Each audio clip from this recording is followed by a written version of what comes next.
Hello students, इस video में मैं आपको कराने जा रहा हूँ डिवाइडेड डिफरेंसेस। मैं आपको कॉन्सेप्ट बताऊंगा सिर्फ यहाँ पे कि डिवाइडेड डिफरेंसेस हैं क्या। एक आपको क्वेश्चन भी कराऊंगा कि डिवाइडेड डिफरेंस की टेबल कैसे बनानी है वो सिखा के, एक न्यूमेरिकल आपको ये वाला कि construct the divided difference table for this data वो सिखाऊंगा। उसके बाद ताकि आपको जब ये कॉन्सेप्ट आ जाएगा आप बड़े इजीली इसका इंटरपोलेशन कर सकते हैं और इससे रिलेटेड जो भी क्वेश्चंस आते हैं एग्जाम में वो आप लोग कर पाएंगे। तो डिवाइडेड डिफरेंस को समझने के लिए आप देखें, मान लीजिए मेरे पास x0, x1, x2, x3 कुछ x की वैल्यूज है जिनके लिए मेरा कोई एक बेसिक फंक्शन y डिफाइंड है और मैं अलग अलग वैल्यूज पे अपना फंक्शन की वैल्यू निकाल लेता हूं। नाउ आप देखिए, जैसे कि आई होप आपने पीछे जो मैंने आपको पढ़ाया था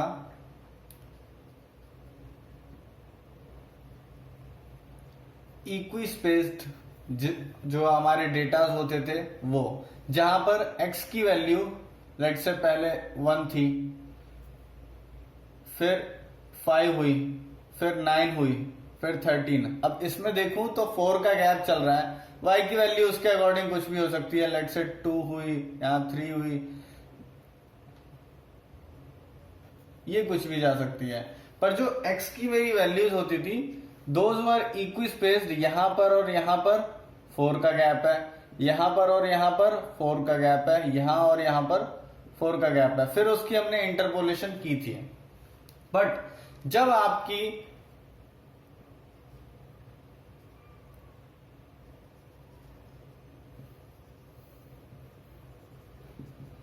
अनइक्वी स्पेस्ड वैल्यूज रहती हैं, डेटा रहता है, तब आपको डिवाइडेड डिफरेंस का यूज करना पड़ता है उस डेटा को इंटरपोलेट करने के लिए। तो सबसे पहले आपको जो ये अगर मैं डेटा देखूं तो यहां पर जो डिफरेंस है वो अलग अलग है।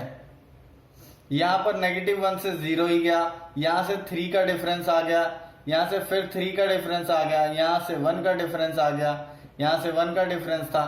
तो यहां पर जो डेटा दिख रहा है मुझे ये इक्वी स्पेस्ड नहीं है। इक्वी स्पेस्ड आप कैसे देखेंगे, एक्स की क्या क्या वैल्यूज, कहां कहां कौन कौन से पॉइंट है जिस पे वैल्यू मेरे को पता है, इसको कभी नहीं देखना है, ऊपर वाले को इसको पार्ट को देखना होता है। तो अब ऐसी सिचुएशन में अनइक्वी स्पेस्ड के लिए हम लोग को अपना जो है डिवाइडेड डिफरेंस का टेबल बनाना होता है। तो उसके लिए और डिवाइडेड डिफरेंस कैसे आता है मैं आपको समझाता हूं। नाउ डिवाइडेड डिफरेंस में जैसे कि हम लोग इक्वल में करते थे, इक्वी स्पेस वैल्यूज के लिए करते थे। अगर मेरे पास डेटा दे रखा है x1, x2, x3, x0 और उसके कॉरेस्पॉन्डिंग y दे रखा है, तो मैं क्या करता था, यहां से ये माइनस कर देता था और मेरा काम हो जाता था, डिफरेंस आ जाता था। बट यहां पर ऐसा नहीं होता है। नोटेशन आप देख लीजिए, अगर मुझे फर्स्ट डिफरेंस को डिनोट करना है तो मैं x0, x1 ऐसे डिनोट करूंगा, ये मेरा फर्स्ट डिफरेंस है। या फिर आप ऐसे भी डिनोट कर सकते हैं, इसको आप ब्रैकेट में रखेंगे x0, x1। तो दोनों में से किसी भी तरह आप डिनोट कर सकते हैं। मैं ऊपर वाले तरीके से कर रहा हूं, आप इससे भी कर सकते हैं जो आपको इजी पड़े। तो अब ये जो f फर्स्ट डिफरेंस है उसका फॉर्मूला आप देख लीजिए। दिस फर्स्ट डिफरेंस, या फिर इसको मैं ऐसे भी लिख सकता हूं, इज गिवन एज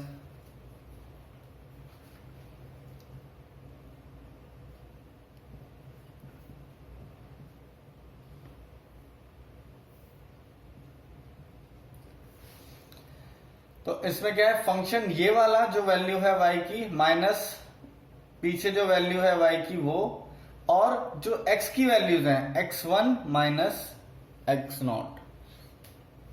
सिमिलरली अगर ये देखूंगा तो यहां भी यही, यहां पर x2 माइनस x1, अगर इसके लिए देखूंगा x1, x2।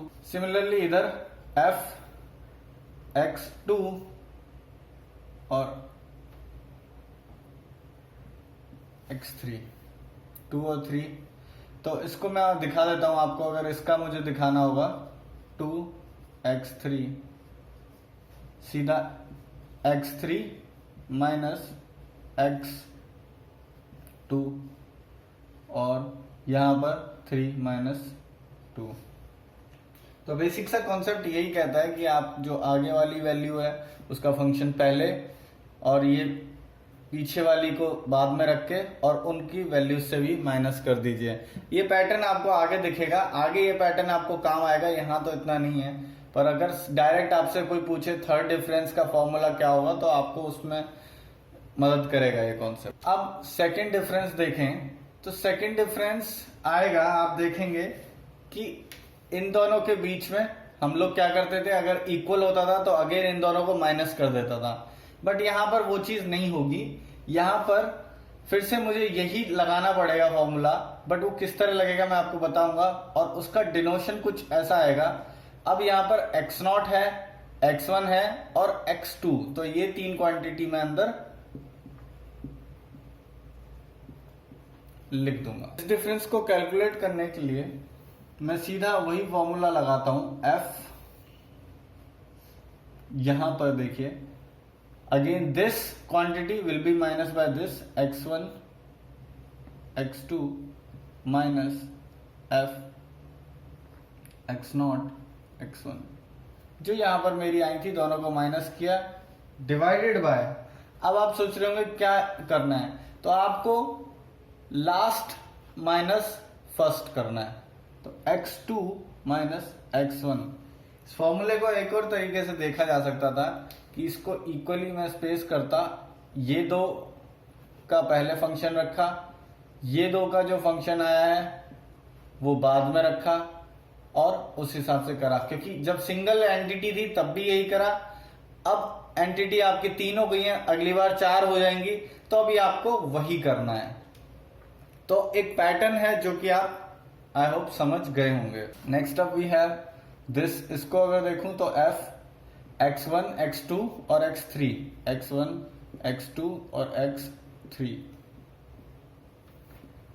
इनका अगर देखूंगा x1 x2 x3, this will B f, this x2 x3, मैंने बोला था पहले ये दो का फंक्शन माइनस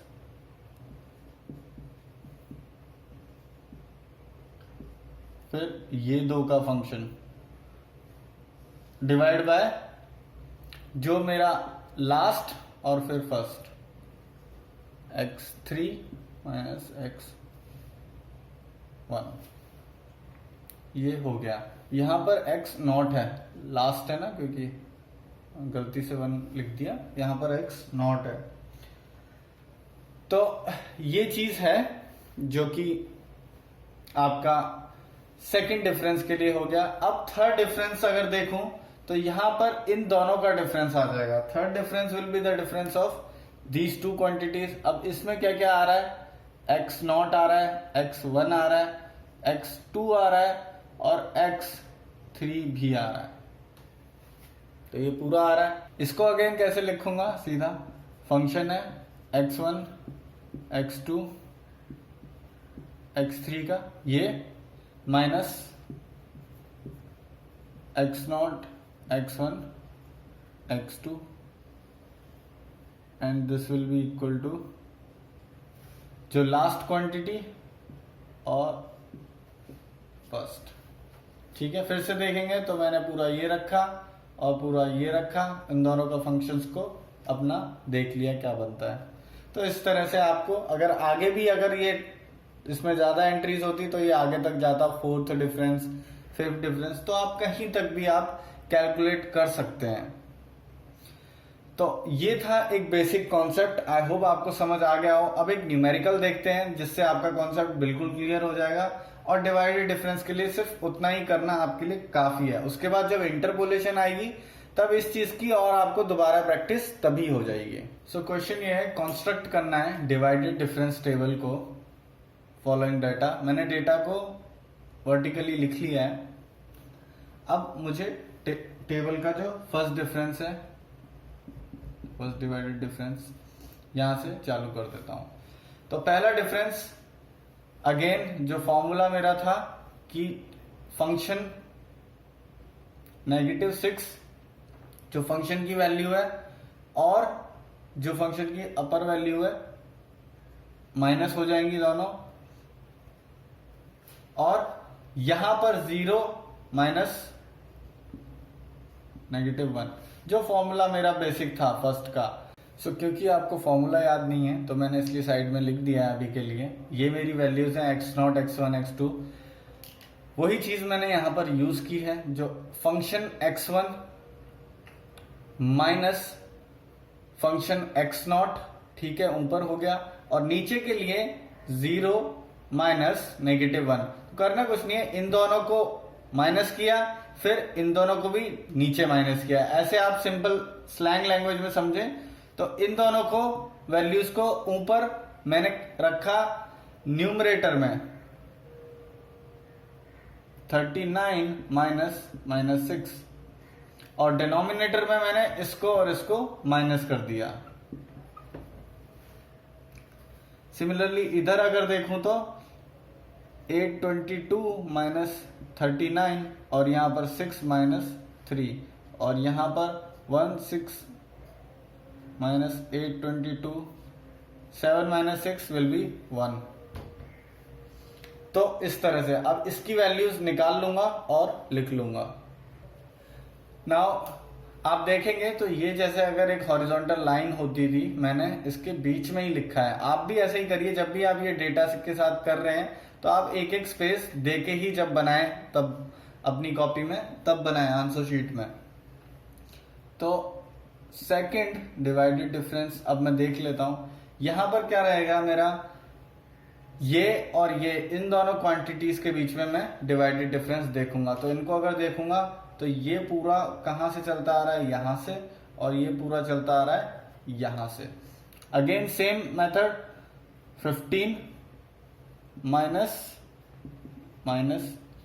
9। नीचे डिनोमिनेटर में भी x की वैल्यूज माइनस करता हूं, तो यहां पर ये जो है ये यहां से इंपैक्टेड होता आ रहा है, क्योंकि आपको अगर फॉर्मूला भी याद हो तो फॉर्मूला कुछ ऐसा था, यहां पर मैंने लिख दिया फॉर्मूला को। तो ये मेरा x1 x2 है, ये x0 x2 है, इन दोनों को मैंने माइनस कर दिया ऊपर, और यहां पर x2 minus x0, x2 minus x0। और टेबल में देखने का यही तरीका है, ये कहां से आ रही है, ये वैल्यू इन दोनों से आई है, तो मतलब ये और ये वैल्यू इन दोनों से आई है। तो टोटल अगर इन दोनों को देख रहा हूं तो ये कहां से इंपैक्ट होती हुई आई है, यहां से और यहां से इंपैक्ट होती हुई आई है। ये आप जब एक क्वेश्चन खुद करेंगे तो आपको और क्लियर हो जाता है कॉन्सेप्ट। तो यहां पर 3 माइनस 1। सिमिलरली आगे भी कर लेंगे। इन दोनों में अगर देखूं 261 माइनस 15। अब इस पे देखूं, ये यहां से आई है और ये x1 की वैल्यू 0 है, सॉरी यहां पर नहीं, यहां से 6 माइनस 0, ये यहां से इंपैक्ट होती हुई आ रही है। अब इन दोनों का भी देख लेते हैं, 789 माइनस 261, ये यहां से आ रही है 7 माइनस 3। इसको अगेन कैलकुलेट कर लूंगा, मैथमेटिकल कैलकुलेशन है। नाउ थर्ड डिवाइडेड डिफरेंस देखूंगा इन दोनों के बीच में। अगेन कॉन्सेप्ट मैं सेम ही रखूंगा, मेरा 41 माइनस 6, ठीक है, दोनों जो फंक्शन की वैल्यूज हैं वो। अब x की वैल्यू ट्रेस करनी है, तो देखता हूं x की वैल्यू, यहां से बैक गया, ये 6 क्योंकि इसका और इसका रिजल्टेंट है, ठीक है, मैं अपर वाली देख रहा हूं। यहां पर अगेन 9 इसका और इसका रिजल्टेंट है, और ये यहां से आ रहा है, तो ये मेरे बेस वैल्यू 1 हो गई। और 41 के लिए ये इधर और इधर से है, देन ये जो है ये इधर और इधर से है। अंदर की वैल्यूज नहीं देखूंगा, मुझे बाहर चाहिए, ये x3। तो x3 माइनस x0 जो कि है 6 माइनस -1। अब सिमिलरली इन दोनों का देख लेता हूं। इसमें ये जो वैल्यू है ये यहां से आई, ये वैल्यू इधर गई, इधर और इधर से आई, और ये यहां पर। ठीक है, ये तो मैं ऐसे लिख लूँगा, मेरे पास एक वैल्यू ट्रैक हो गई है और दूसरी वैल्यू तो ऑब्वियस सी बात है x4 ही रहनी है वैसे यहाँ से। तो ये मेरा हो गया 7 माइनस 0। इन दोनों को कैलकुलेट कर लूँगा तो मेरे आंसर्स आ जाएंगे मेरे पास, जो कि